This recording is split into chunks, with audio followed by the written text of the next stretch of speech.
वसईतील उड्डाणपुलासाठी आमदार संघर्ष कन्या स्नेहा दुबे पंडित यांची MMRDA सोबत बैठक संपन्न. नवीन उड्डाणपुलाच्या कामाला गती देणार. वसई विरार महानगरपालिकेच्या मुख्यालयात MMRDAच्या अधिकाऱ्यांसोबत बैठक घेण्यात आली. वसईतील काही प्रमुख रस्त्यांचे काँक्रिटीकरण करण्याचे निर्णय घेण्यात आला होता. यात बाफाने फाटा, उमेळ फाटा, वसई फाटा, वसई गाव, सातिवली फाटा, रेंज ऑफिस आणि तिवारी फाटा, वामन ढाबा या मार्गाचा समावेश आहे. याचबरोबर गोखिवरे रेंज ऑफिस, एव्हरशाईन वसंतनगरी आणि माणिकपूर नाका या ठिकाणच्या उड्डाणपुलाच्या डिझाईन व अलाइनमेंटवर चर्चा झाली असून ही कामे पुढील आठवड्यात प्रस्तावित केली जाणार आहेत.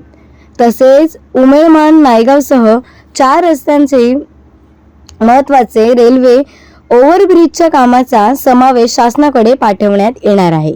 Bureau report, Sindhuprabhat, Vasai.